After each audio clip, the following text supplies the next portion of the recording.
755-1240 is the phone number if you'd like to give us a call to be on the hotline today. America's favorite noontime talk show is on the air. And we're here as we are every Monday through Friday at this time. If you have anything to talk about, good afternoon, hotline. Good afternoon. What's going on? Not much. I heard you talking about, just a quick comment about you made about the Dexter Elementary School. Yeah. Principal. Well, I'm sure you got a lot of listeners there, and I'm sure when about 400 to 500 people show up at a school board meeting, there's a problem. What do you think the problem is? I think it's the superintendent myself, but... now, which one is that? That's the guy that also fired the art music teacher or something? Yes, he did. And there's been people retiring early, and there's been stuff going on, and you hear things throughout the community. I'm just saying that I know the gentleman that resigned. I know how committed he is. I know that he left another school district to go to that school district. And there's got to be more to it than that. And well, why does everybody always say, knowing his personality and the type of guy he is and the work ethic that he has, that there had to be some type of problem. And I'm sure the two butted heads, but being the kind of guy he is, he isn't saying anything.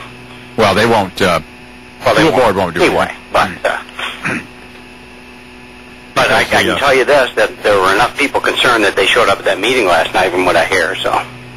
Well, what happens is, though, that most school boards are run by the district superintendent, aren't they? Exactly. It's the tail that wags the dog. And I mean, look at Mr. Fargo here. He got a whole campus named after himself. Well, yeah, and then went to work for the engineering firm that got the contract. Well, anyway, we all know that story. But yeah, I just hope they straighten out. You know, General Brown's always had a good track record, and the people have always been happy over there. You never heard anything about anything, and you certainly never heard anything about the former mayor of Dexter when he was there. Dutch Grant. That's right. When he was superintendent of schools, I mean, everything seemed to run smooth, and then the guy that was there after him.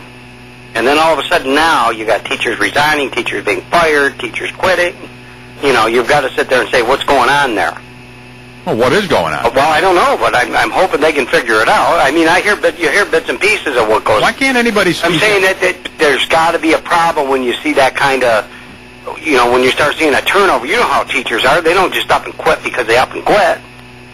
There's a reason for it. Yeah. You don't see a bunch of teachers getting fired here. You know what I'm saying? It's got to go a little bit deeper than that. And then again, you can't expect people like me to know about it because they keep that all hush-hush. Right, everything's hush-hush. Everything's an executive session. Everything's, and then, of course, the lawyers love school districts because they got such deep pockets that they get involved. So everybody's afraid to say something. Oh, right, you're browbeat into silence, yeah. Yeah, so... But I don't know. I just hope that the people don't put up with it. I'm just saying that they're losing a good man. I know that for a fact because. There it is. The guy on the school board said the board is bound by confidentiality issues. Its members cannot comment on personnel matters. Yeah, they can actually. They can do anything they want. Yeah, it's called the First Amendment. But I'm just saying that. You know what I don't like? One teacher resigning, another teacher quitting. There were other principals that went there and worked 6-7 months and left that I knew that were really good people. You know what galls me is some of these things where somebody is fired or there's a settlement of some kind and there's a confidentiality agreement and it's public money and it's good. You hear that all the time. Well, you guys do it too. But I can understand. Well, we haven't had there have been occasions where executive session has been abused. There's no doubt about it. You try to get it right the next time. It's not a perfect system. Right. But sometimes folks get it in their head that I was at a meeting the other day that I didn't think it was proper, but, the board voted to do that, and that was, I'm not going to sit there and get into a huge fight over every little, issue that... Oh, I hear. Yeah. In the end doesn't matter, but we don't always get it right. And there's a lot of these lawyers who sort of say, the old thing of a good lawyer remembers who his client is, and if the client wants it in secret, they'll find a way to rationalize it. Yeah. And there's also that whirlpool effect, too, that lawyers love. What's that? The whirlpool effect? Well, they get you in there, and they just keep you spending and spending, and they all end up with money in their pockets, and the poor guy that's in the whirlpool gets nothing. But anyway, getting back to this whole thing at General Brown, I just hope the people there, will start themselves, who can we put up for a candidate so we can find out why there's a problem there. But it isn't going to matter. Yeah, but Jeff, there's got to be a problem. There's like anything else. It'd be like all of a sudden, if all your department heads start leaving City Hall, then you're going to sit there and somebody's going to say, geez, why are they all leaving? Well, I mean, there's got to be a reason why. Here's a good deal for you. Remember Howard Wolfson? He was a spokesperson for Hillary Clinton, and he was helped work on Mayor Bloomberg's campaign last fall. The mayor hired him as an advisor role at City Hall in New York City for $206,000 a year. Oh, that's a nice job. Yeah. Well. And they sit there and say, "Oh, city's going broke." Huh? $206,000, and that's just to be an advisor, and and all of that stuff. It's crazy. Another thing I question is why this one local firm has been the low bidder on 2 jobs and they won't accept the bids.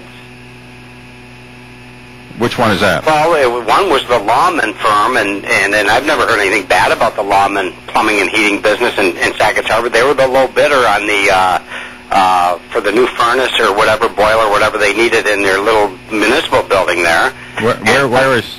I did not accept the bids. Where is this now? In Sackets Harbor. Oh. And then there was another bid that went up, and they decided not to accept their bids for a roofing job where they came in as the low bidder. Well, maybe all the bids were higher than that. I guess if it all depends. If you go through the right engineering firm, you'll get the contract.